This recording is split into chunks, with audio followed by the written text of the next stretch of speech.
Hello, dear listener. Imagine for a moment that your brain is like a vast territory covered in trails and paths. Some are wide avenues that have been traveled for years. Others are small paths that have only been suggested among the vegetation. Every thought, every action, every repetition is like a traveler traversing this terrain. The more traffic on a path, the more defined and easier to follow it becomes. This image captures the essence of what we'll be exploring today: neuroplasticity and the transformative power of habits. It's a journey that invites you to see yourself not as someone defined by fixed limitations, but as a being in constant possibility of renewal.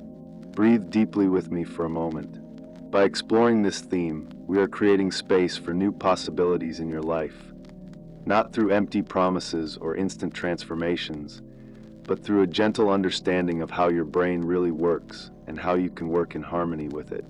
Neuroplasticity, the science of possibility. Until a few decades ago, neuroscience believed that the adult brain was relatively fixed, that after childhood and adolescence, little significant change was possible. Today we know that this is far from the truth. Your brain remains adaptable, malleable, and capable of profound reorganization throughout life. This capacity for change is what we call neuroplasticity, the brain's remarkable ability to form new neural connections, strengthen existing circuits, and even designate new areas for specific functions. It's as if your brain were a living sculpture, constantly remodeling itself in response to your experiences. When you learn to play an instrument, meditate consistently, or practice a new language, you're not just acquiring a skill. You're literally redesigning the physical architecture of your brain.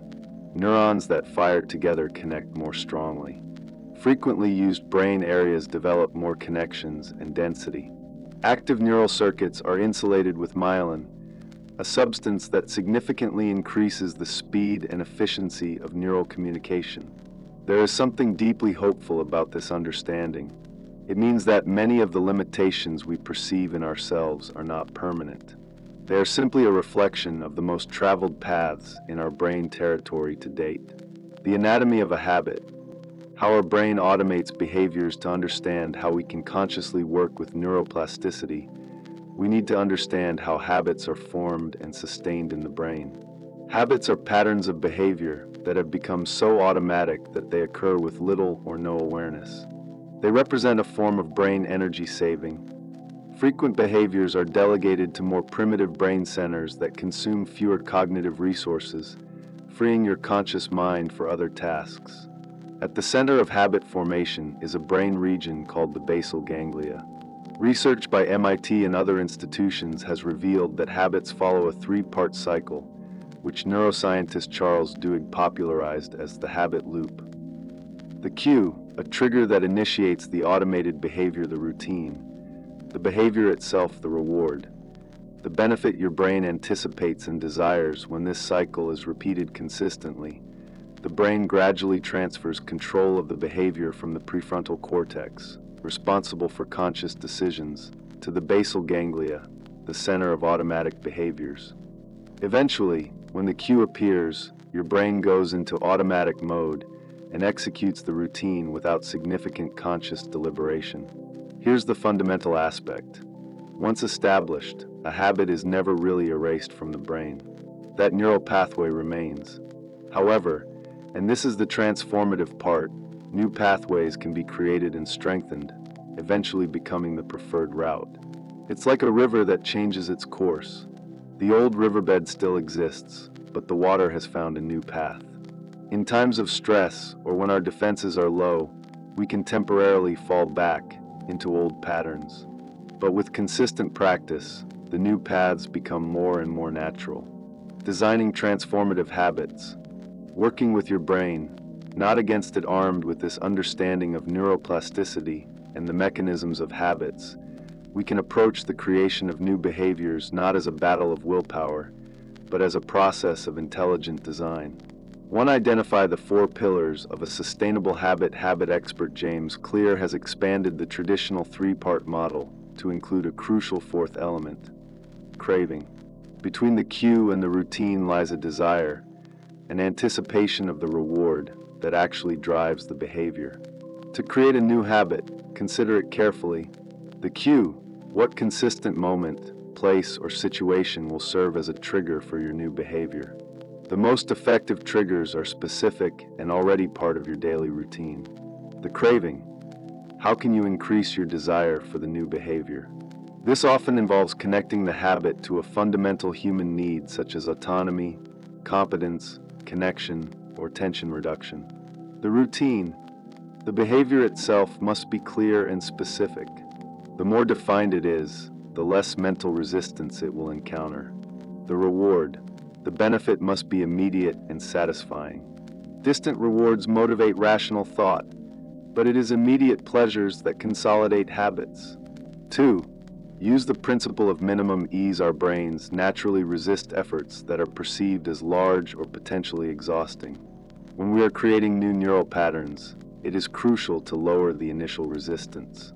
The technique that revolutionized my own approach to habits is what I call the minimum viable version, reducing the new behavior to its simplest, almost ridiculously easy expression. Want to meditate every day? Start with 1 minute. Want to exercise regularly? Start with 3 minutes of stretching. Want to write a book? Commit to 1 sentence a day. This approach seems counterintuitive at first. How will 1 minute of meditation make a difference, you might ask? But the initial goal is not transformation through quantity, but to establish the neural pathway through consistency. When you consistently fulfill the minimum commitment, 3 wonderful things happen. You avoid the mental resistance that often sabotages new habits. You build an identity as the kind of person who meditates daily. Often, once you start the minimum behavior, you naturally continue for longer. Remember, neuroplasticity responds to consistent repetition, not occasional intensity. Link your habits to existing routines. One of the most powerful methods for establishing new neural circuits is to connect the desired behavior to a habit that is already firmly established in your life. This technique, called habit stacking by Stanford professor B.J. Fogg, uses existing routines as reliable cues. The formula is simple. After I current habit, I will new habit. For example, after I brush my teeth, I'm going to do 5 minutes of stretching. After I turn on the coffee maker in the morning, I'm going to write down 3 items of gratitude. After I sit down for lunch, I'll first drink a large glass of water. This method is powerful because it eliminates the need to remember the new habit. The existing behavior serves as a reliable trigger, reducing the cognitive load needed to start the new practice. Design your environment for success. Your external environment powerfully shapes your neural patterns. People who seem to have exceptional willpower often just structure their environment to make desirable behaviors easy and undesirable behaviors difficult. Some practical examples. For more reading, keep books in every room and remove digital devices from rest areas for healthy eating. Prepare portions of nutritious snacks visible in the fridge and store tempting foods in opaque containers on high shelves for morning exercise. Prepare workout clothes the night before and place them next to the bed for less digital procrastination. Use blocker apps, turn off notifications, and keep your phone in another room during work periods. Remember, your brain naturally follows the path of least resistance.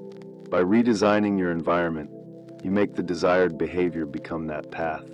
The neural journey, overcoming common challenges, creating new neural pathways, is rarely a linear process. Understanding common challenges can help you navigate them more compassionately and effectively. The valley of disconnection, an often overlooked phenomenon in habit creation, is what I call the valley of disconnection. That uncomfortable period when the new behavior requires significant conscious effort, but still doesn't produce the positive results or ease we expect. During this phase, we can feel like we're doing everything right without experiencing the promised benefits. It's like learning to play an instrument. The first few weeks can be just unpleasant sounds and sore fingers, without the musical pleasure that initially motivated us.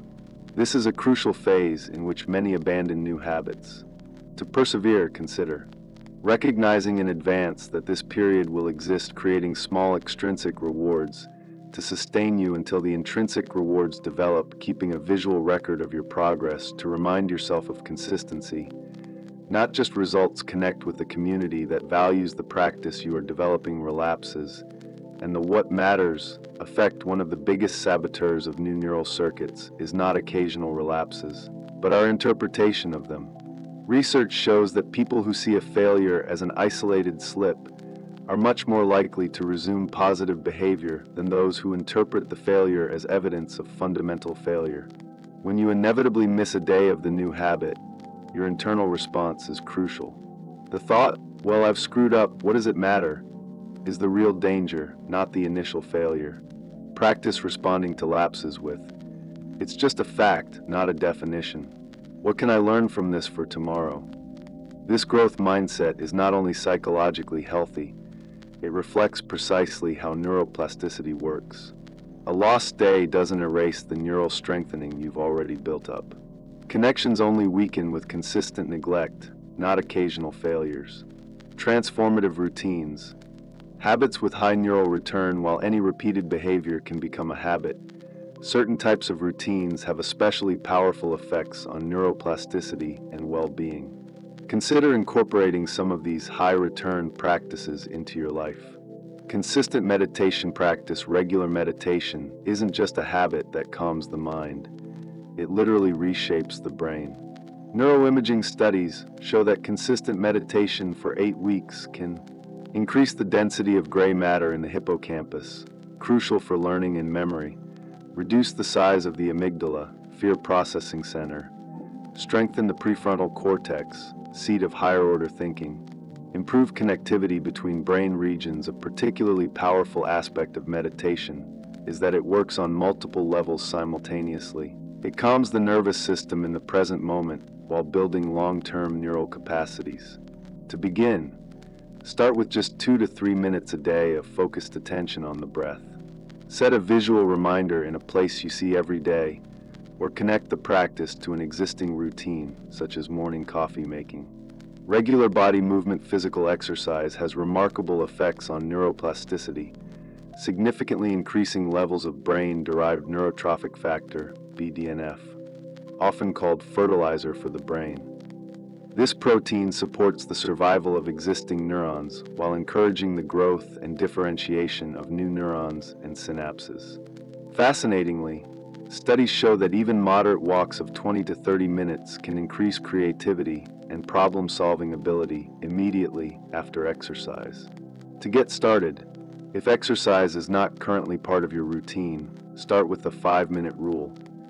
Commit to just 5 minutes of daily physical activity, be it a brisk walk, basic stretching, or a few simple exercises. Often, these initial 5 minutes reduce resistance enough for you to continue for longer. Active learning and space study. Our brains thrive on novelty and challenge. Actively learning new skills, especially those that combine cognitive challenge and physical coordination, creates particularly robust neural connections. Musical instruments, new languages, dance, manual arts, or any skill that requires sustained focus and repeated practice are powerful stimulators of neuroplasticity. The key to maximizing neural development is spaced practice. Short sessions spread out over time are much more effective than occasional marathons. To get started, choose a skill that genuinely interests you and commit to 10 to 15 minutes a day of focused practice. Use a timer to keep the session set and track your consistency in a calendar or habit app. Meaningful social connection. Although often overlooked in discussions about habits, regular social connection is crucial for brain health and psychological well-being. Our brains evolved in complex social environments, and prolonged isolation is interpreted as a threat on a neurobiological level. Positive social interactions release oxytocin and other neurotransmitters that promote a sense of security and belonging, reducing inflammation and supporting neural renewal. To get started, create a simple social habit, such as calling a loved one at a specific time each week, participating in a regular community group, or initiating brief but genuine conversations with people you meet regularly. Restorative sleep. Perhaps no habit has a more profound effect on neuroplasticity than consistent, quality sleep. During deep sleep, your brain consolidates memories and learning from the day, removes toxic metabolic products via the glymphatic system, strengthens important synaptic connections, prunes unnecessary connections, improving neural efficiency to start.